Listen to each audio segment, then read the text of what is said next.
syekh kamu. Karena yang namanya ayah itu adalah apa? Ayah daripada daging. Sementara guru itu adalah ayah daripada ruh. Nah, qultu tsumma ayu, kemudian apa lagi katanya? Qala al jihadu fi sabilillah, jihad pada jalan Allah Subhanahu wa taala. Fasakatu an Rasulullah sallallahu alaihi wasallam, maka aku diam lagi pada Rasulullah sallallahu alaihi wasallam. Kenapa dia diam? Takut nama lagi menyusahkan Rasulullah sallallahu alaihi wasallam. Walau istajabtuhu la zadani, kalau aku minta tambahkan, maksudnya kalau aku katakan lagi summa ayu la zadani, saya akan dia tambahkan lagi, ya. Jadi di dalam hadis yang banyak terdapat di sana berbagai macam afdaliyah dan khairiyah. Dalam satu hadis yang lain mengatakan, ya Rasulullah, ayu amali afdal? Ya Rasulullah, al-amal khair? Ya dari khairul amali kada wa kada. Ada yang mengatakan yang pertama itu adalah sholat pada awal waktunya. Ada yang mengatakan pula al-imanu billahi wa rasulihi. Nah, al-imanu billah. Ayu amali afdal? Qala al-imanu billahi wa rasulihi. Semua ayat begitulah. Jadi kenapa berbeda jawaban? Di sini dikatakan imanu billah yang pertama. Hadis ini pula dikatakan sholat pada awal waktunya. Jadi ulama-ulama menjawab, sebenarnya Rasulullah menjawab kepada orang sesuai dengan keadaan orang tersebut. Ini orang yang bertanya, ya Abdullah bin Mas'ud, Rasulullah inginkan target kepada dia untuk melaksanakan sholat pada awal waktunya. Dan ada pula orang yang dianya ingin ditargetkan supaya betul-betul beriman dengan Allah SWT. Itu maksud daripada kenapa ada perbedaan daripada amal yang paling baiknya. An Ibnu Abbas qala Rasulullah sallallahu alaihi wasallam, la hijrata ba'da al-fathi walakin jihad wa niyyah, fa idza istampartum famfiru. Kata Rasulullah SAW, tidak ada hijrah setelah fathu, yaitu fathu Makkah. Al-fathu alif lamnya itu adalah alif lam ahdu dhihni. Jika disebutkan fathu berarti fathu Makkah. Sudah? Jadi kata Rasulullah, tidak ada lagi hijrah. Setelah terjadinya penaklukan kota Makkah, tidak akan lagi hijrah setelah itu. Akan tetapi jihad dan niat. Maksudnya jika kamu memang kuat, mampu, maka kamu berjihad. Berbeda dengan satu tempat yang memang jikalau sekiranya tempat tersebut umat Islam sangat lemah sekali dan ditindas dan dibunuh. Contoh pemahaman kata ya terjadi di Bosnia. Terjadi di Bosnia pembunuhan umat Islam. Maka wajib umat Islam berhijrah mengambil tempat yang lebih aman untuk menjaga agama mereka. Sudah? Kenapa? Karena tempat Bosnia itu bukanlah tempat asal daripada umat Islam. Tapi kalau sekiranya kita berfatwa ya agar umat Islam yang ada di Palestina untuk meninggalkan Palestina dan meninggalkannya memberikannya kepada Yahudi, kenapa? Karena umat Islam sana banyak ditindas, itu tidak benar. Tidak sesuai dengan perintah Rasulullah SAW. Sebab itu Yusuf Qaradawi menganggap fatwa Albani yang mengatakan kepada umat Islam yang berada di Palestina untuk meninggalkan Palestina itu adalah fatwa yang sah dan menyalahi ijma ulama. Sebab Albani kata semestinya orang-orang Islam yang ada di Palestina meninggalkan Palestina dan berhijrah ke tempat yang lainnya. Kenapa Albani mengatakan demikian? Apakah Albani bertujuan untuk meletakkan dan memberikan tanah Palestina yang begitu mahal sekali kepada orang Yahudi? Sebab itu banyak ulama tidak senang dengan fatwa tersebut, termasuk Yusuf Qaradawi. Nah, fa idza istampartum famfiru, dan apabila kamu dituntut untuk keluar berjihad, maka hendaklah kamu keluar berjihad. Jadi kan katanya tidak ada lagi berhijrah, berarti mesti berjihad. Kenapa? Ketika waktu itu kita sudah memiliki kekuatan, sudah memiliki senjata, maka kita berjihad. Ada pula orang mengatakan la hijrata ba'dal fathi, mereka kembalikan kepada yang lain. La hijrata ba'dal fathi, ketika Imam Syaukani rahimahullah ta'ala berada pada waktunya, dia ada seorang ulama besar. Ada sebagian muridnya mengatakan, ya Imam Syaukani, kenapa kamu tak membuatkan syarah Sahih Bukhari? Masya kali, kenapa kamu tidak membuat kitab syarah Bukhari? Jika kamu melihat kitab Nailul Awtar, maka kemungkinan besar kamu akan mampu untuk buatkan syarah Sahih Bukhari. Apa kata Syaukani? La hijrata ba'dal fathi. La hijrata ba'dal fathi. Maksudnya tidak ada lagi syarah. Maksudnya buat tidak ada lagi syarah setelah adanya Fathul Bari Imam Asqalani. Nah, ada yang ulama mengatakan kalimat hijrah ada nama kampung dia. La hijrata ba'dal fathi, dikata tidak ada hijrah. Hijrahnya adalah kampung dia. Tidak ada hijrah itu kampungnya setelah adanya Fathul Bari. Nah, ini salah satu daripada apa? Bukan cerita tentang masalah hadis tersebut. An Abi Hurairah radhiyallahu anhu an Nabi sallallahu alaihi wasallam qala, daripada Rasulullah sallallahu alaihi wasallam bersabda beliau, qala Sulaiman bin Daud alaihi salam, berkata Sulaiman, la tufanna lailata ala mi'ati imra'atin aw tis'i wa tis'ina imra'atan kulluhunna ya'ti bi farisin yujahidu fi sabilillah. Niscaya aku akan keliling pada malam ini kepada 100 perempuan atau 99 perempuan. Oh, ternyata Sulaiman punya istri berapa? 99 atau 100 perempuan. Kenapa kamu benci Rasulullah dengan istri hanya 99 atau 11? Mengatakan bahwa Rasulullah itu ahli syahwat. Coba tengok dulu bagaimana nabi-nabi kamu seperti Sulaiman, seperti seperti Daud dan sebagainya. Mereka itu memiliki istri yang banyak sekali. Rasulullah adalah salah satu pada istri nabi yang paling sedikit termasuk istrinya. Nah, kenapa sih Bu? Ini ternyata 100 perempuan. Sulaiman kata aku akan mengadakan keliling. Keliling bukan setakat keliling lah, buat proyek istilahnya. Nah, kemudian setelah aku keliling berjima dengan istriku semuanya, katanya kulluhunna ya'ti bi farisin, maka setiap mereka itu semuanya akan melahirkan seorang pahlawan. Faris itu adalah pahlawan yang kuat. Faris itu adalah pahlawan yang berkuda. Yujahidu fi sabilillah, yang dia berjihad dalam jalan Allah SWT. Faqala sahibu insyaallah, berkatalah temannya, kata qul insyaallah, falam yakul, maka dia tak mengatakannya, tidak mengatakan insyaallah, falam yakul insyaallah, falam yahmil minhunna illa imra'atan wahidatan, maka tidaklah hamil daripada mereka semuanya kecuali satu orang perempuan. Ja'at bisyikri rajulin, datang dia itu dengan setengah laki-laki, anaknya itu setengah laki-laki. Tak, jangankan jadi faris, dari laki-laki sempurna pun tak. Walladhi nafsu Muhammadin biyadi law qala insyaallah lajahadu fi sabilillahi azza wa jalla fursanan ajma'un. Demi jiwaku yang di tangan Allah Subhanahu wa taala, kata Muhammad, andai kata Sulaiman mengatakan insyaallah, niscaya mereka akan berjihad di jalan Allah Subhanahu wa taala sebagai pahlawan berkuda yang kuat sekaliannya. Ini kepentingan insyaallah, ta'liq kepada Allah Subhanahu wa taala, karena Allah yang berkehendak. Banyak kita ini lupa kadang-kadang dengan insyaallah. Lihat Rasulullah sendiri kadang-kadang ketika waktu lupa mengatakan insyaallah, ditanya orang kafir, lupa Rasulullah SAW mengatakan insyaallah, ketika ditanyakan apakah ini, dia akan ku jawab besok, kata Rasulullah SAW, akan ku jawab. Terlupa Rasulullah kata akan ku jawab insyaallah. Maka Allah Subhanahu wa taala memperingatkan Rasulullah SAW sehingga tidak turun wahyu. Itu Nabi Muhammad yang Allah SWT cintai, bagaimana pulakah kita? Makanya kita mesti tidak menyebutkan langsung kalimat kompong. Tahu kompong? Bila pulang kompong tanggal 26, Masya Allah. Nah kompong tak? Tahukah dia? Jangan kita katakan kompong. Kompong itu sebutan orang-orang yang tak belajar agama. Bahkan sekarang ini banyak orang pelajar Azhar yang sebut juga kompong.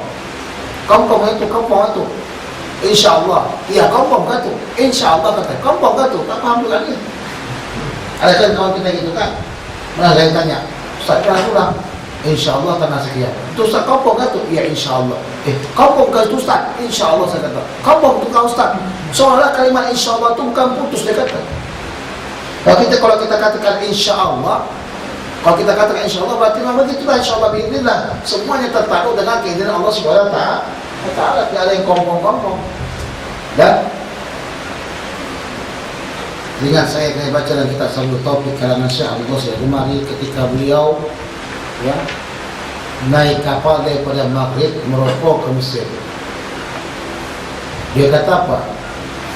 Kapten kapal kata kita akan sampai. Tak katakan insya Allah, kita akan sampai ke Iskandaria tanggal sekian jam sekian. Kemudian Abu Muslim Bukhari juga katakan kita akan sampai tanggal sekian. Lupa dia menggunakan insya Allah. Allah tegur. Tiba-tiba saja datang angin kencang, laut pun jadi apa? Laut pun jadi ribut. Sehingga tak mampu mereka sampai ke kapal ke bahagian dermaga Iskandaria. Baru setelah berapa hari baru sampai. Tengok apa kalau kita ini pelajar agama, kadang-kadang Allah nampakkan langsung kesalahan kita dengan kalimat insya Allah. Nah, jangan lupa kalau sekali kita sebut apa saja katakan insya Allah. Adab kita kepada Allah itu, adab kita kepada Allah SWT mengatakan insya Allah, sebab Allah yang melaksanakan bukan kamu. Kalau kamu katakan kamu, berarti semua benda takdir kamu yang buat. Betul tidak? Kamu tahu semua benda, padahal kamu tak tahu. Kamu membuat kita tidak pulang ni, dia kompong insyaAllah. Katakan kompong insyaAllah. Apa arti kompong? Pasti. Kata pasti insyaAllah. Macam mana pasti insyaAllah? Dia kumpulkan bid'ah ini.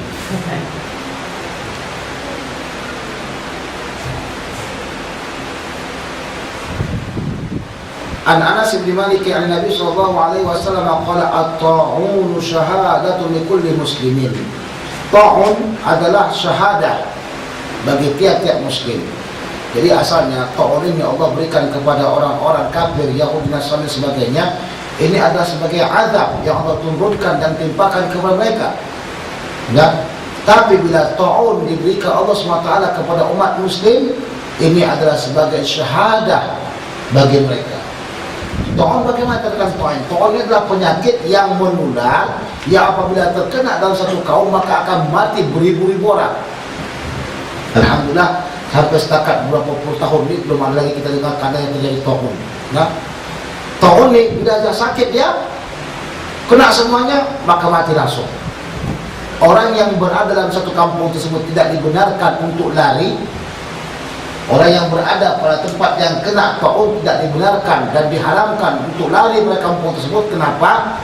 Karena ditakutkan ya penyakit yang dia bawakan nanti itu atau diri dia itu akan menebarkan virus yang ada daripada ta'un tersebut kepada orang lain atau kepada kampung lain.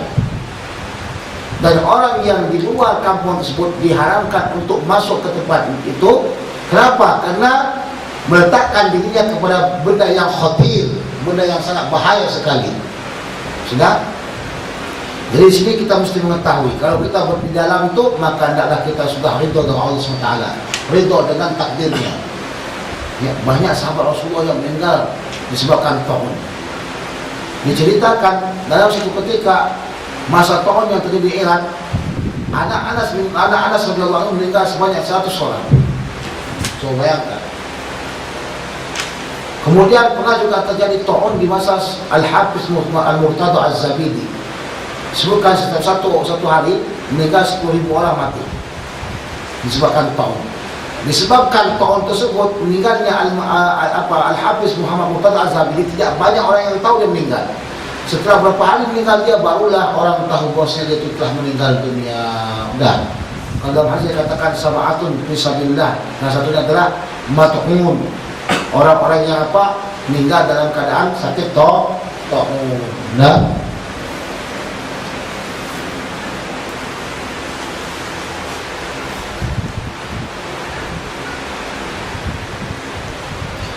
Anil Bara' bin Azib qala ra'aitu an-nabiyya sallallahu alaihi wasallam yawm al-ahzab yanqilu turaba wa qad wara turabu bayada batnihi. Kata Bara', aku melihat Rasulullah SAW dalam peperangan Ahzab. Ahzab ini dikatakan Ahzab, dia kumpul semua daripada puak-puak orang kafir untuk menyerang Islam, untuk menyerang umat Islam. Sehingga Rasulullah SAW mengambil pendapat daripada Salman Al-Faris untuk mengorek, ya, untuk mengorek daripada bahagian perbatasan kota Madinah. Sekarang parit tersebut, khandak tersebut tidak ada lagi dah di Madinah. Cuma mungkin kita nampaklah ni dah jalan dia, ya, jalan daripada apa, parit yang dibuat pada zaman Rasulullah SAW. Tapi Allah Subhanahu Wa Taala, alhamdulillah taala, memberikan kekuatan kepada umat Islam dan mengalahkan daripada apa? Mengalahkan daripada tentera-tentera kufar sehingga mereka lari tercicir-cicir kembali ke kampung mereka. Nah, Allah kirimkan angin, Allah kirimkan ketakutan kepada mereka. Tapi yang perlu kita lihat apa katanya? Kata Bara', aku melihat Rasulullah SAW dalam perang Ahzab yang qilu turaba, memindahkan tanah, karena tanah itu kan dikorek, kemudian dipindahkan. Wa qad wara turabu bayada batnihi, dan telah menutupi tanah tersebut akan putihnya perut Rasulullah SAW. Kita ketahui Rasulullah itu putih, ya, tapi putihnya itu bukan seperti putihnya hantu, bukan seperti putihnya kapur, bukan terlalu putih sangat gitu kita kata. Sebab terlampau putih pun tak bagus, hitam juga tak bagus. Tapi Rasulullah memang kalau kita tengok kulitnya bagus sekali. Keputihan itulah menutupi perut Rasulullah SAW, ya.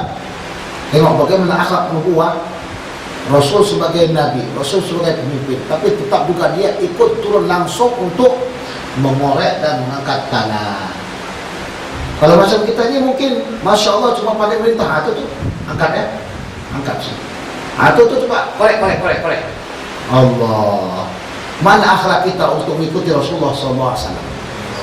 Tidak ada.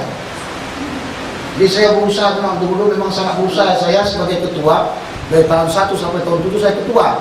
Kemudian ketika waktu saya tahun 6 diangkat menjadi ketua Banjar. Jadi satu Banjar itu sekitar 500 orang. Saya diangkat sebagai ketua Banjar. Jadi saya aktif untuk membuat kebersihan dan mengorek paret. Saya berusaha bagaimana supaya saya ikuti Rasulullah, ikut langsung turun. Coba bayangkan, setiap Jumat kami bersihkan paret. Paret itu mau baunya Masya Allah.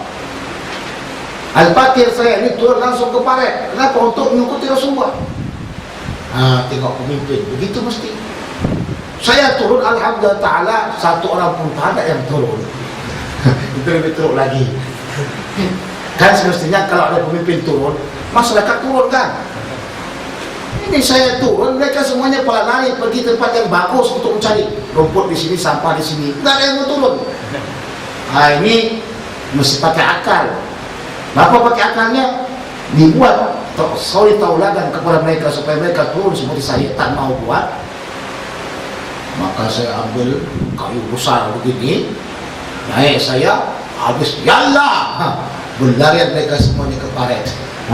Ternyata orang kadang-kadang dikasihkan tauladan tak mau. Mau juga pukulan, baru mau mereka. Semua turun sibuk buatkan paret.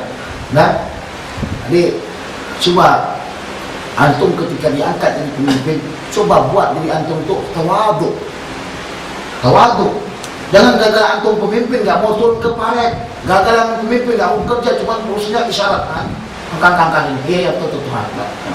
Masya Allah, itu tukang bully namanya itu, kan? Kamu tidak ada apa-apanya. Sampai saya tahun 7 juga saya turun paret. Saya naik tahun 7.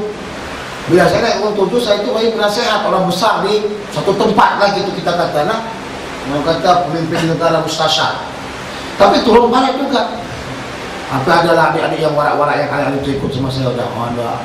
Itu abang kita naik turun paret, takkan mungkin kita tak turun paret.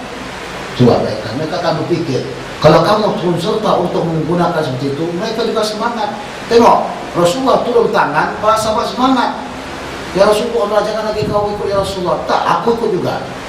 Ini akhlak Rasulullah SAW. Dan perlu kita tiru.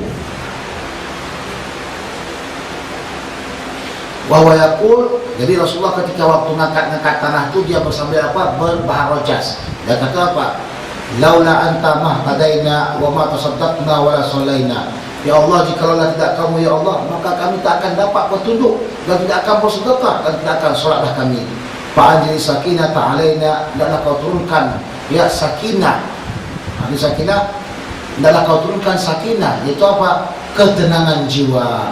Kita kalau berperang, hati kita tenang, ya, insya Allah akan apa? Akan menang. Macam kita mau nyebrang lah, nyebrang apa? Nyebrang pasar, nyebrang jalan. Kalau hati kita tenang, insya Allah Ta'ala kita akan selamat. Tapi kalau hati tak tenang, kadang-kadang takut kita. Kereta masih jauh lagi, kita takut begini-begini. Nah itu. Maka usahakan segala apa yang kita inginkan, perasaan tenang. Kalau mau pulang kampung lagi ceramah, jiwa tidak tenang, yakin dan percayalah kita akan mampu mengungkapkan seutus kata saja. Tak apa yang mau kita ungkap, apa yang kita takut. Sehingga dia gagap. Saudara sekalian, pada malam hari ini gagap. Kenapa? Karena jiwa tidak tenang. Ketika kamu ingin menyampaikan sesuatu, mesti tenangkan jiwamu. Dalam imtihan demikian juga. Itulah bentuknya sakinah. Imtihan, kalau kita tenang, sakinah, maka akan mendapat jawab.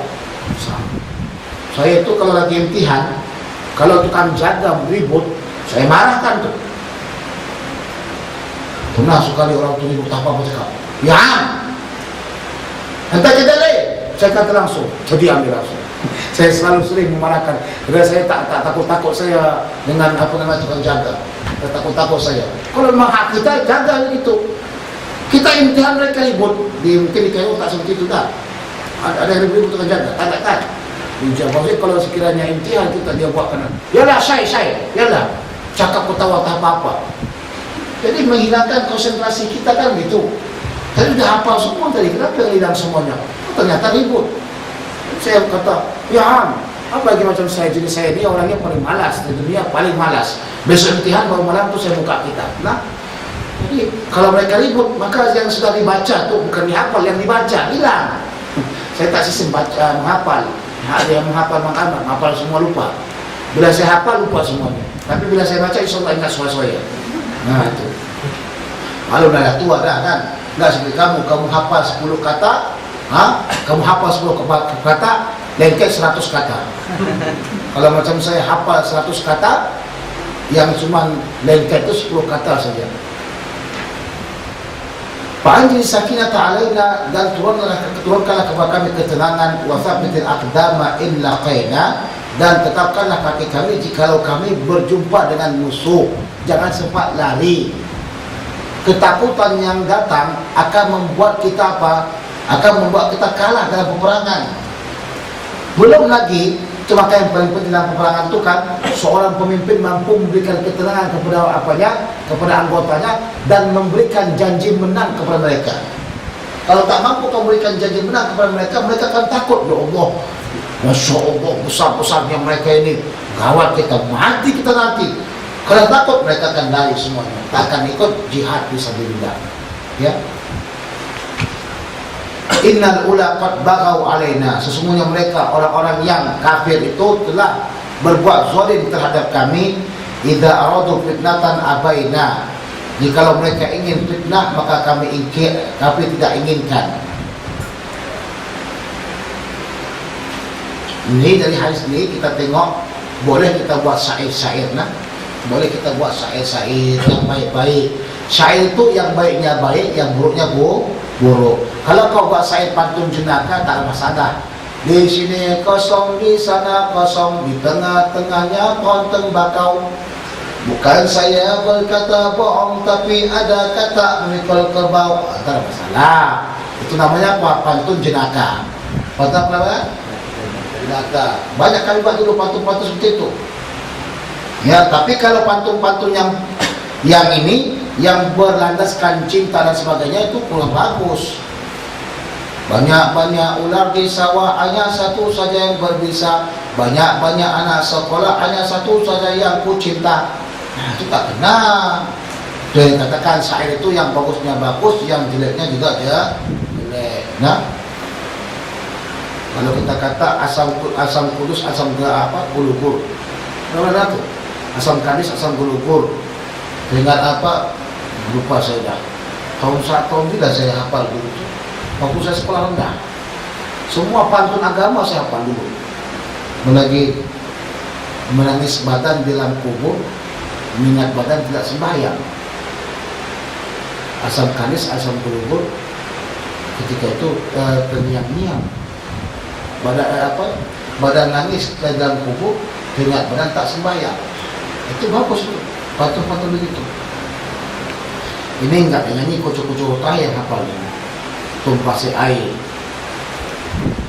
An Abi Sa'id qala sami'tu Nabiy sallallahu alaihi wasallam yaqul man shoma yawman fi sabilillah ba'adallahu wajhahu 'anil nar 70 kharifan. Siapa saja yang berpuasa ya satu hari saja dalam jalan Allah SWT, maksud jalan Allah ini maksudnya dia dalam berjihad itu puasa. Dalam berjihad dia puasa, dikumpulnya situ. Zikirnya, puasanya, kemudian apa lagi? Zikirnya, puasanya, dan apa lagi? Jihadnya dikumpulkan.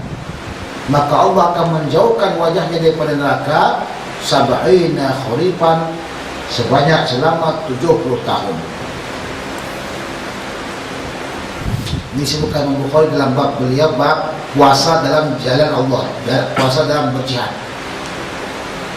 An Zaid bin Khalid radhiyallahu anhu anna Rasulullah SAW qala man jahaza ghaziyan fi sabilillah faqad ghaza wa man khalafa ghaziyan fi sabilillah bi khairin faqad ghaza wa man khalafa ghaziyan fi sabilillah bi khairin faqad ghaza.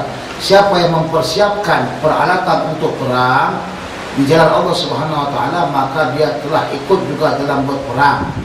Jadi kita tak mampu memiliki kekuatan ya.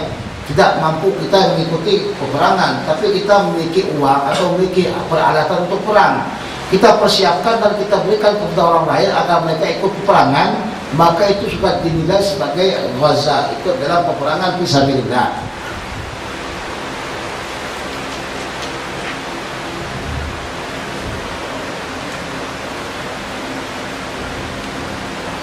Wa man khalafa ghaziyan, dan siapa saja yang mempersiapkan keluarganya untuk berperang ya di jalan Allah SWT bi khairin, yang kebaikan, maka telah dia faqad ghaza, telah berperang. Jadi dia persiapkan keluarganya nanti. Ini anakku ini akan menjadi apa? Pahlawan nanti insyaallah untuk berperang fisabilillah.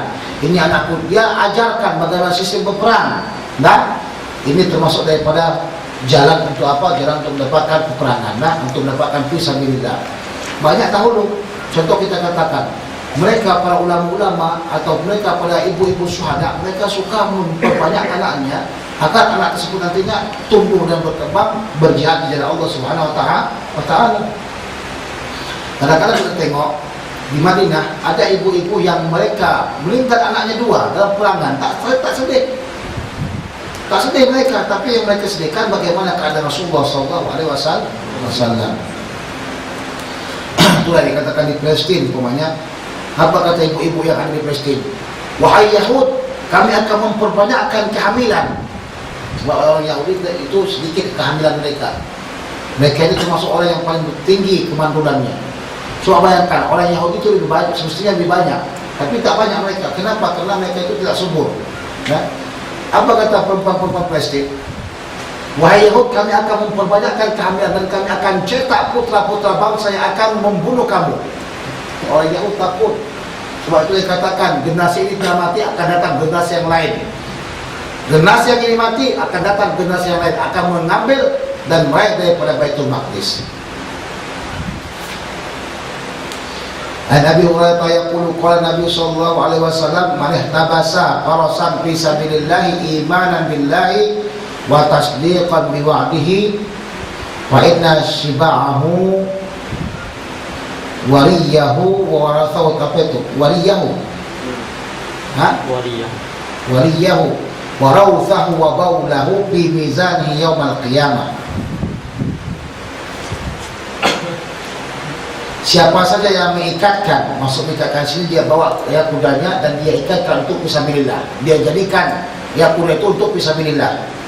Siapa saja yang mengikatkan kuda pada fisabilillah, imanan billah, yang dia itu disebabkan iman kepada Allah SWT, wa tasdiqan bi wa'dihi, dan dia percaya dengan janji Allah, percaya dengan janji Allah, dan percaya dengan janji Allah yang mengatakan besarnya pahala bagi orang yang berjihad.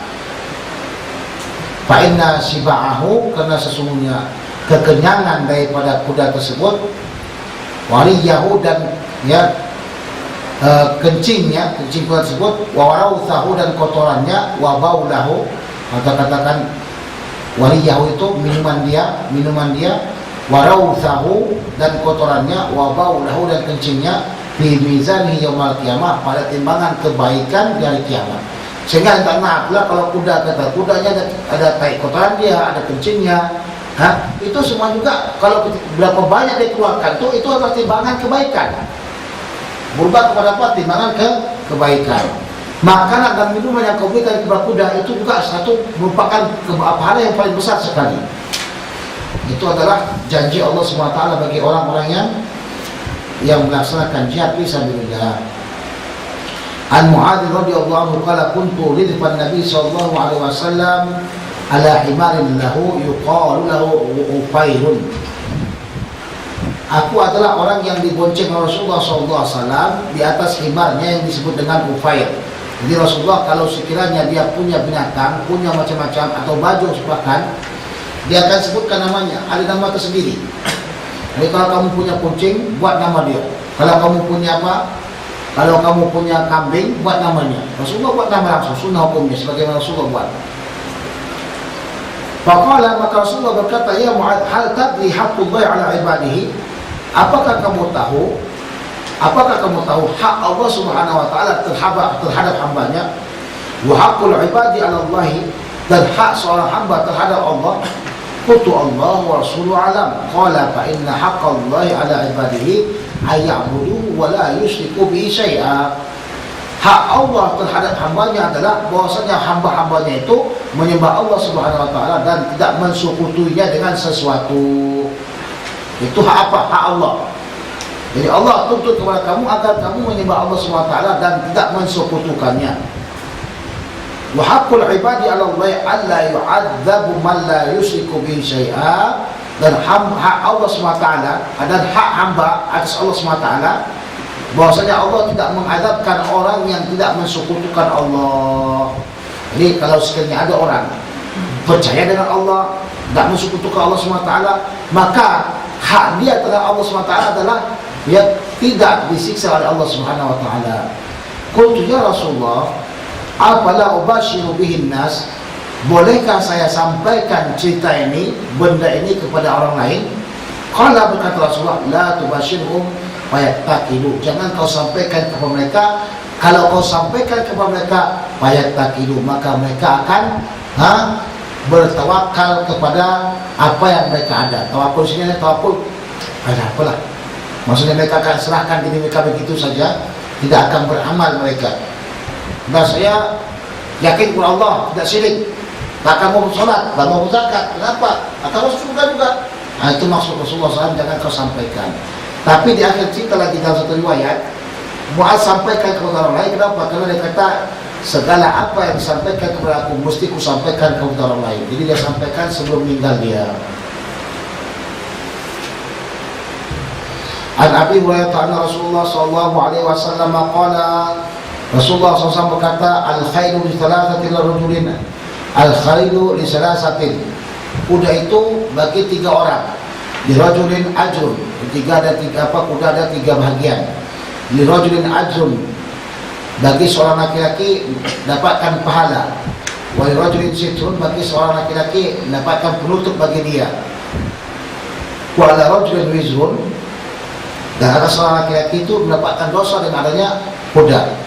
Fa ammal ladzi lahu ajrun farajulun rabataha fi sabilillah fa atala marjin aw radatin fama asabat fi tiyaliha dzalika min al-marji aw ar-radati kanat lahu hasanatin walau annaha qata'at tiyalaha fastannat sarafan aw sarafaini kanat awrathuha wa atharuha hasanatin lahu walau anha marrat binarin fasaribat minhu walam yurida ayasqiyaha kana dzalika hasanatin lahu.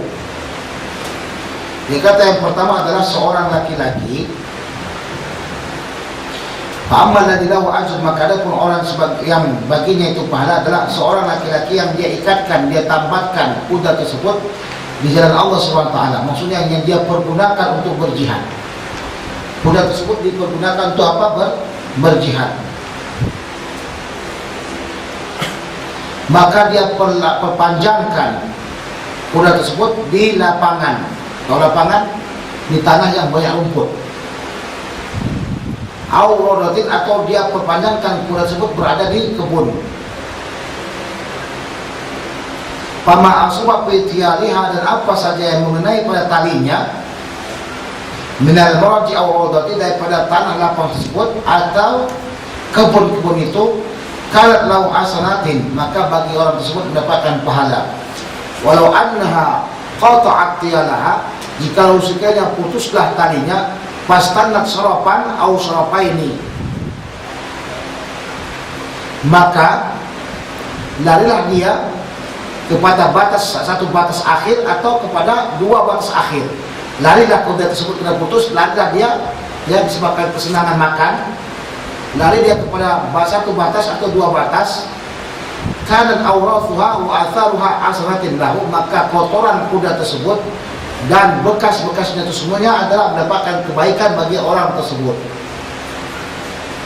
Walau anna marat bin nahrin fasalibat minhu, jikalau sekiranya kuda tersebut berlalu di sungai dan dia minum daripada sungai tersebut, walam yurid ayyaskiyaha, dan dia tidak menginginkan memberi minum kepada kuda tersebut, karena dari asratin lahu, maka demikian itu baginya pahala, baginya kebaikan. Bukannya ingin memberikan minuman, tapi kuda itu minum, dapat pahala juga dia.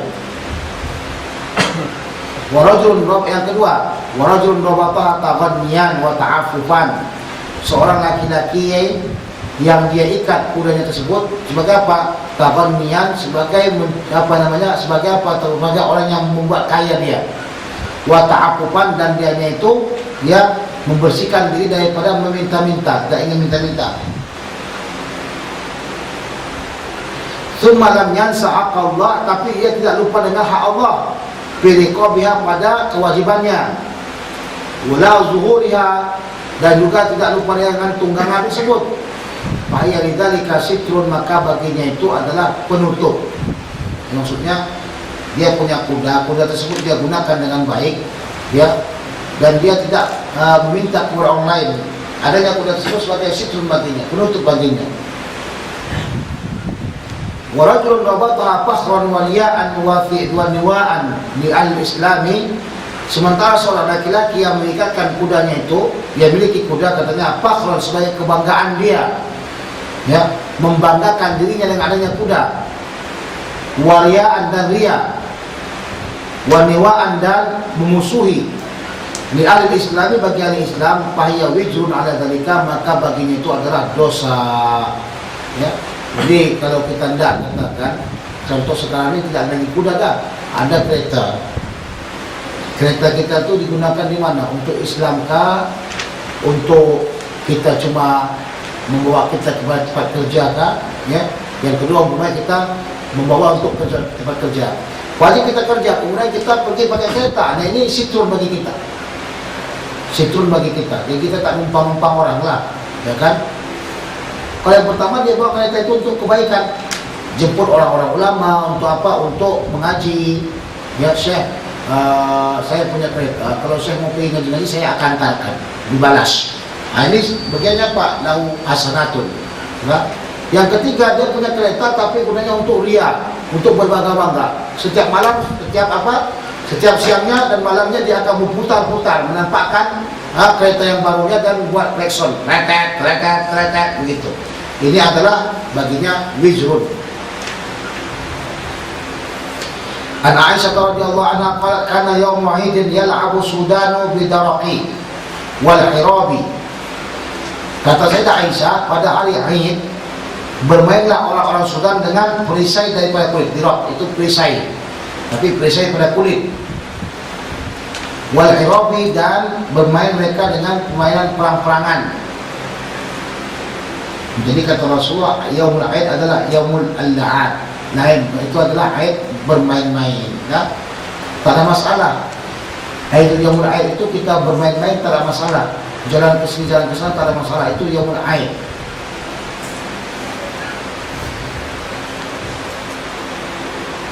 Fa'imma sa'atu Rasulullah SAW, kadang-kala aku minta kepada Rasulullah, maksudnya meminta bagaimana? Ya Rasulullah, aku tak ingin tengok mereka, aku tak ingin tengok mereka bermain.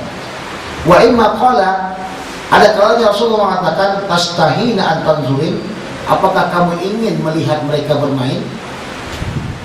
Jadi kadang-kala Sayyidah Aisyah minta kepada Rasulullah, ya Rasulullah, aku tak ingin tengok mereka bermain. Kadang-kala Rasulullah kata, Sayyidah Aisyah, apakah kamu mau ingin melihat mereka bermain?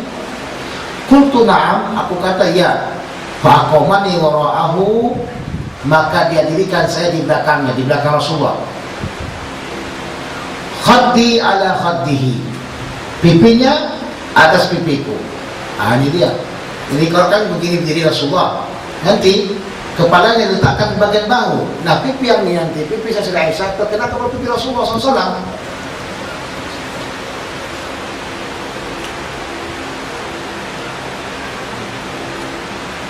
Wa yaqulu, maka dia kata, dunakum Bani Arfadah, teruskanlah bermain wahai Bani Arfadah, hatta idza maliltu, sehingga dikala aku bosan, qala hasbuki, cukuplah itu katanya. Qultu na'am, qala fadhhabi, maka hendaklah kamu pergi.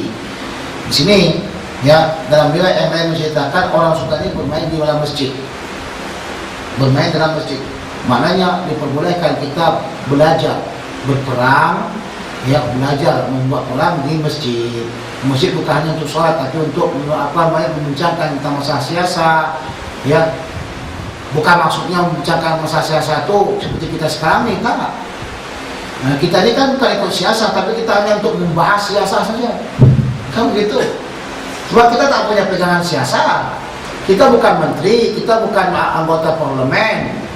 Kalau kita bukan anggota parlemen, buatkan persidangan di masjid, apa? Ini bukan, kita bukan anggota parlemen, tapi cakap biasa gitu aja, cerita tuh mengumpat orang ke apa semuanya, kan? Bukan begitu maksudnya. Tapi maksud itu adalah Rasulullah kadang-kadang membuat cerita siasa politik di masjid itu. Enggak? Demikian juga masjid sebagai tempat mengajar dan belajar. Yang kedua, yang diambil pada hadis ini adalah tak mengapa dalam waktu Aidil Fitri kita bermain-main, ya. Sebab Aidil Fitri adalah Aid untuk bermain-main kita. An Ibnu Umar an Nabi sallallahu alaihi wasallam qala ju'ila rizqi tahta dhilli ramhi wa ju'ila dhillatu wasigharu ala man khalafa amri. Dijadikanlah rizkiku di bawah daripada naungan tombakku. Jadi tombak Rasulullah SAW, maknanya rezeki Rasulullah SAW itu datang dengan apa? Dengan adanya fisabilillah atau jihad fisabilillah. Selama ada jihad fisabilillah, maka Rasulullah memiliki harta. Tapi kadang-kadang kalau tidak ada jihad fisabilillah, dapat itu harta ghanimah, maka tidak ada di situ uang untuk makan Rasulullah SAW.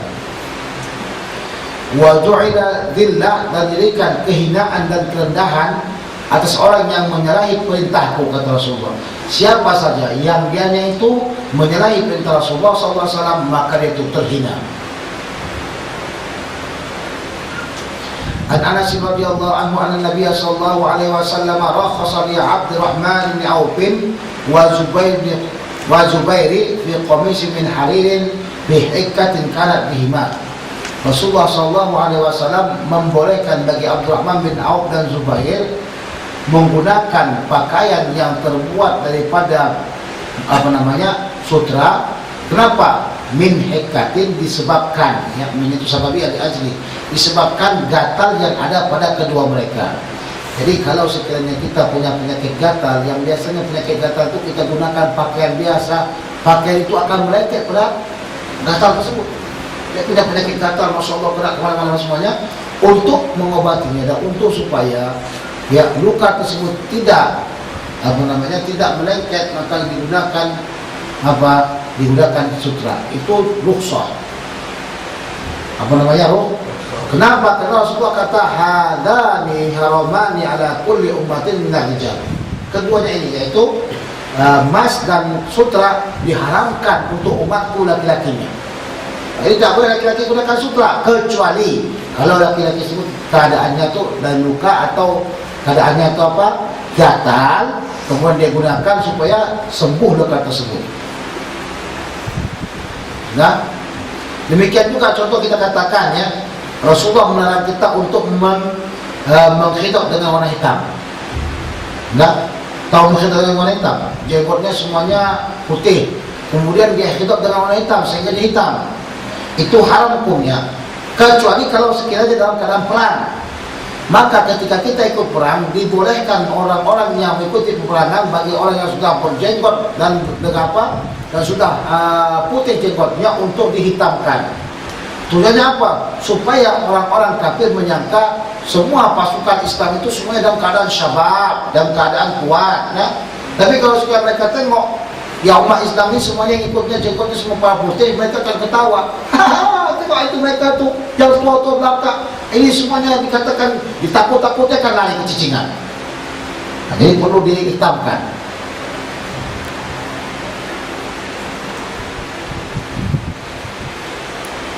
An Abi Hurairah radhiyallahu anhu qala qala Rasulullah sallallahu alaihi wasallam la taqumu as-sa'atu hatta tuqatilu turka sighar al-ayuni humra al-wujuhi dhulfa al-unuqi ka'anna wujuhahum al-majjan al-mutraqah wa la taqumu as-sa'atu hatta tuqatilu qauman ni'aluhum sya'ar.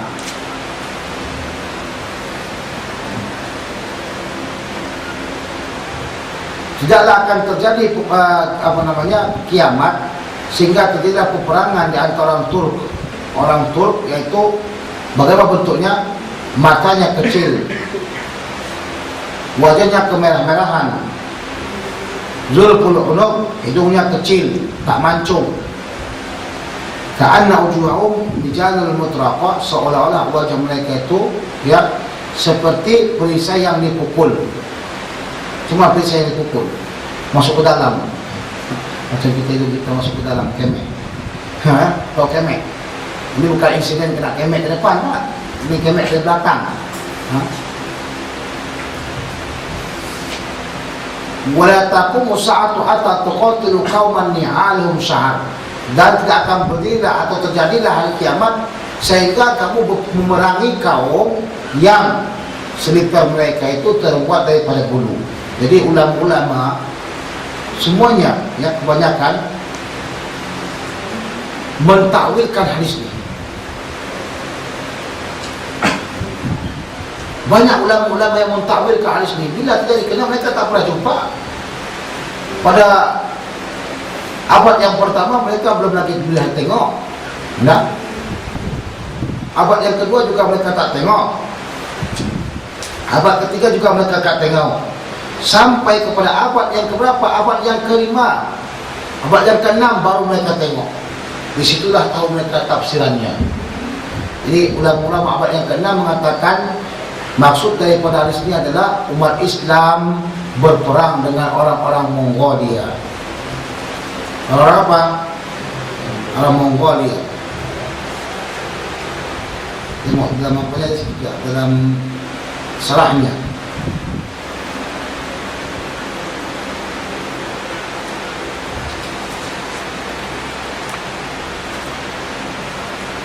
Ini kata ayat wahum Turk, mereka itu adalah Turk.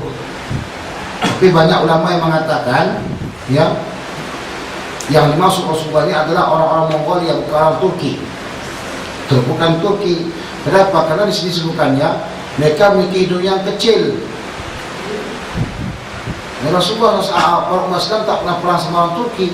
Tapi yang terjadi adalah peperangan yang terjadi dengan orang-orang yang sigharul ayun. Sigharul ayun ini tidak dari orang Mongolia. Nah, sigharul ayun adalah orang Mongolia.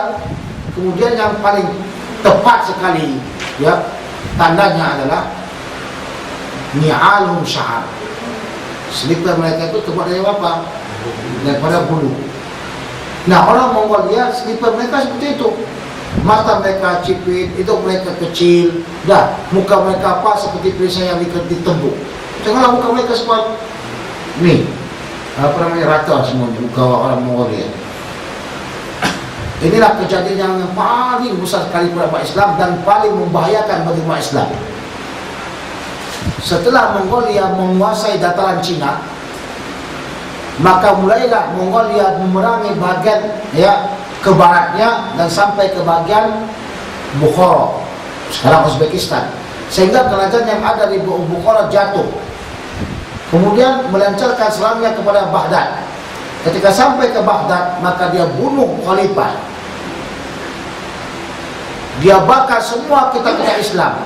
Dia campak mayat kemana? Ke Singapura. Singapura ketika itu berdarah semuanya. Dikatakan ketika pembunuhan Mongolia, seolah negeri Baghdad itu tidak ada apa-apanya lagi. Siapa saja berumat Islam, baik dia laki atau perempuan, baik dia besar atau kecil, kalau mereka dapati, mereka akan langsung bunuh. Ada yang berondok di bawah paret, ada yang bermacam-macam ragam. Memang orang Mongolia ini kalau dah membunuh orang merangkak memang sangat kejam sekali, sangat bunis sekali. Kemudian ada di antara anak khalifah yang telah meninggal dunia, sudah cerita ini panjang, saya potong-potongkan, lari ke Mesir. Sampai ke Mesir minta pertolongan. Setelah diisbatkan tentang nisbahnya kepada ayah beliau, kepada datuk beliau, maka mereka menyatakan benar dia ini adalah anak khalifah. Kemudian diangkat menjadi apa? Diangkat menjadi khalifahnya Abbasiyah yang ada di Al-Qahira. Nah, sebab itulah kalau kita lihat kenapa di Kairo ini adalah Abbasiyah, karena Kairo pernah menjadi pusat Abbasiyah sampai masa zaman Imam Malik. Sampai pada zaman apa? Imam Malik. Inilah kedahsyatan daripada Mongolia, sehingga orang barat pun takut kalau Mongolia ini sampai kepada mereka. Sebab itulah ketika waktu umat Islam mau menyerang Mongolia, orang Salibiyah dah sampai kepada Baitul Maqdis. Datanglah orang Islam mengatakan, kalau kamu serang kami, maka orang-orang Mongolia akan serang kamu nanti sampai ke Baghdad. Mereka tidak ada rasa kasih sayang. Dan terus orang bangsa itu tak akan berani mereka serang Islam. Kenapa? Mereka yakin kalau kalah umat Islam, mereka orang Mongolia akan serang Eropah. Menurut para sejarawan, bila Mongolia serang satu kota, maka kota tersebut akan kembali mundur selama 500 tahun. Jadi Baghdad setelah diserang mundur kembali selama 500 tahun namanya. Peradaban Islam yang begitu cemerlang, begitu tinggi, setelah dihancurkan oleh Mongol, mundur 100 tahun. Tapi bagaimana akhirnya orang Mongolia ini masuk Islam? Nah, masuk Islamnya orang Mongolia ini disebabkan oleh ulama-ulama sufi yang berdakwah dengan kuatnya. Tengok, kan begitu mengherankan. Biasanya orang yang menjajah, dialah yang menyebarkan agama. Betul nggak? Orang Kristen London atau Inggris British menyebarkan menjajah Malaysia, maka dia sebarkan agamanya di Malaysia. Orang Belanda menjajah Indonesia, dia sebarkan agamanya di Indonesia. Nah, tapi ini yang namanya Mongolia menjajah Baghdad, tapi kok mereka tak lama langsung mereka masuk Islam kebanyakannya. Ini kehebatan Islam. Nah, ini adalah kehebatan Islam. Alhamdulillah Rabbil Alamin ala dinil Islam. Jadi kebanyakan ulama mentakwilkan maknanya adalah kepada orang-orang Mongolia yang menghancurkan Islam sampai kepada mana? Sampai kepada mereka kuasai Syam, Suria. Manakala tentera daripada tentera Mesir yang dipimpin oleh Zuhair Birbas membawa tentera mereka ke Ainul Jalut dan terjadi di sana peperangan sehingga Mongolia kalah. Di sana yang namanya Holako mati. Holako raja daripada Mongolia. Dan disitulah kalahnya orang-orang Mongol memerangi daripada tentera Mesir. Jadi Mesir ini waktu itu masih apa lagi? Mesir dibawa daripada kekhalifahan Abbasiyah Qahira. Paham ceritanya? Pernah dengar cerita itu? Tak pernah.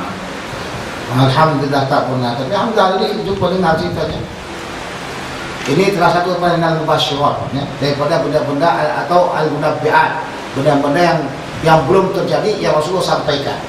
Kalau kamu kumpulkan hadis semuanya, akan kamu nampakkan banyak benda-benda yang Rasulullah sampaikan belum terjadi, tapi Rasulullah sampaikan yang perlu kita teliti kembali. Jadi kadang-kadang sebagian ulama dia kata ini adalah seperti ini, padahal bukan itu. Kenapa? Karena benda itu belum lagi kejadian pada mereka. Sebab itulah kita merasa heran ketika hadis Rasulullah mengatakan latas tatihunna Qistintiniya ni'mal amir amiruha. Kamu akan taklukkan Qistintiniya, sebaik-baik amir itu adalah amirnya. Sebelum penaklukan Muhammad Al-Fatih Qistintiniya, berbagai macam ragam tafsiran dan salah mereka buat.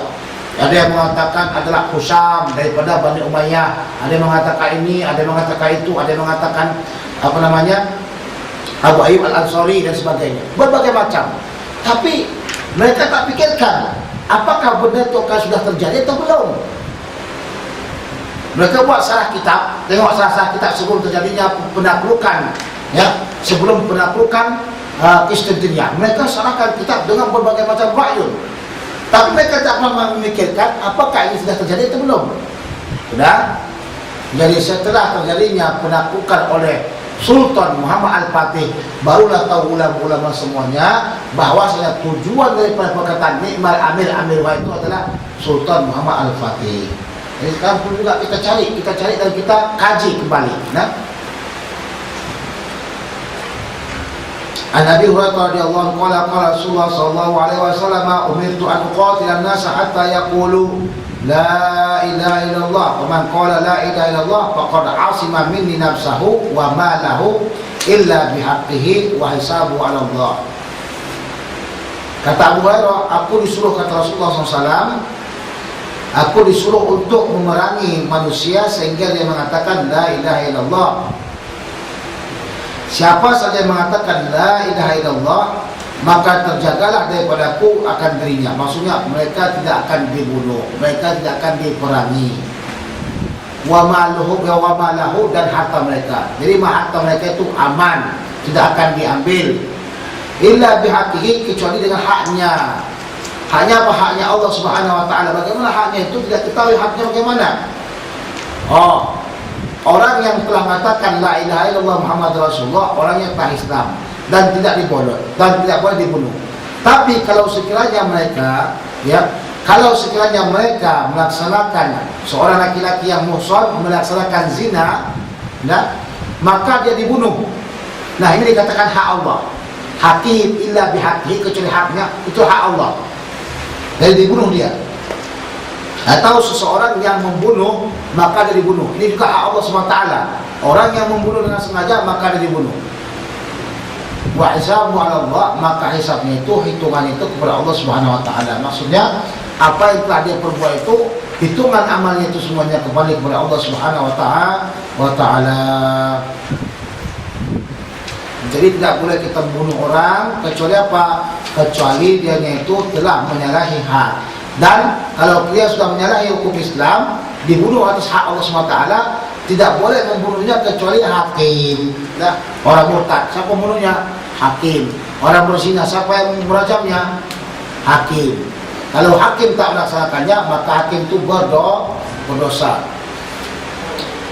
An Abdullah bin Abi Aufa anna Rasulullah sallallahu alaihi wasallam fi ba'd ayyami allati laqiya fiha al-aduwa. Daripada Abdullah bin Aufa bahwasanya Rasulullah SAW pada sebagian hari-harinya yang dia itu berjumpa dengan musuh. Intazara hatta malati syamsu, maka dia itu menunggu musuh sampai matahari itu condong. Semua kaum bin nasi, kemudian dia berdiri di tengah-tengah para sahabat. Faqala ayyuhan nas la tamannau liqa'a adu. Wahai sekalian manusia, jangan kamu bercita-cita ingin berjumpa dengan musuh. Was'alullah al-afiyah, dan mintalah kepada Allah SWT kesejahteraan. Fa idza laqitumuhum fasbiru. Jikalau kamu nak berjumpa dengan musuh kamu, maka adalah kamu bersabar, jangan lari. Sebab lari daripada peperangan haram hukumnya, termasuk dosa besar. Wa'alamu anna jannata tahta jilami suyub, perlu kamu ketahui bahwasanya surga itu di bawah naungan daripada pedang. Ingin mendapatkan surga, maka kamu mesti berjihad. Jihad adalah bagian daripada jalan untuk mendapatkan surga. Suma qala, kemudian Rasulullah berdoa, Allahumma munzilal kitabi wa mujriyas sihab. Ya Allah, ya Tuhanku, yang menurunkan Al-Quran dan menggerakkan daripada awan. Wahazimil ahzab, dan yang menyerangkan daripada tentara-tentara Ahzab, ihzimhum wansurna, seranglah mereka dan tolonglah kami alaihim atas mereka. An Abi Hurairah qala Rasulullah sallallahu alaihi wasallam kullu sulama minan nasi alaihi sadaqah. Tiap-tiap daripada persendian daripada manusia itu semuanya adalah sedekah. Kullu yaumin tatlu fi syamsu ya'dilu baina itsnaini sadaqatun. Setiap harinya yang terbit padanya matahari mengadili di antara dua orang adalah sedekah. Setiap hari dia mengadili, maksudnya menghakimi dengan baik, dengan keadilan dia, itu adalah sedekah. Wa yu'inu rajul 'ala dabatihi, dan menolong seorang laki-laki atas tunggangannya, wa yahmilu 'alaiha aw yarfa'u 'alaiha mata'ahu sedekah, dan mengangkat ke atasnya atau ya mendukung atasnya atau mengangkat atasnya ya akan barang-barangnya, itu adalah sedekah. Wal kalimatul thayyibatu sedekah, berkata dengan kata-kata yang baik itu adalah sedekah.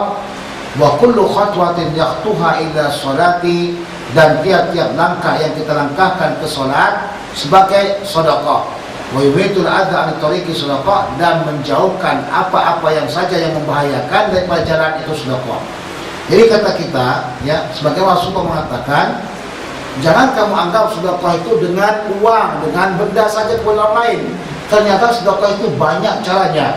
Di antaranya katanya menolong orang. Kita tak punya duit tapi kita mampu menolong orang. Nah, pertolongan tersebut ada termasuk sedekah. Atau kita mengadili di antara dua orang, itu juga sedekah. Atau kita berjalan yang menuju masjid, itu juga termasuk sedekah. Terlebih-lebih lagi, kalau kita dapat di perjalanan ada apa benda yang membahayakan, contohnya paku, kaca dan sebagainya, ini benda-benda yang sangat membahayakan. Jadi kita minggirkan, kita campak, itu juga termasuk sedekah. Jadi lingkaran sedekah itu bukan hanya yang pemberian sesuatu benda kepada orang lain, tapi lebih luas daripada itu. Maaf ya, saya punya keterangan kependek-pendekan sedikit sebab kita nak kejarnya. Ani bin Umar an Nabi sallallahu alaihi wasallam, "Law ya'lamun nasa fi wahdati ma a'lama ma sarakihum bil lail wahdahu." Kalau sekiranya orang mengetahui bahwa apa yang terdapat pada sendirian, tengok sendirian lah. Mereka katakan man sadda ilan nar. Kalau sekiranya orang mengetahui apa yang terjadi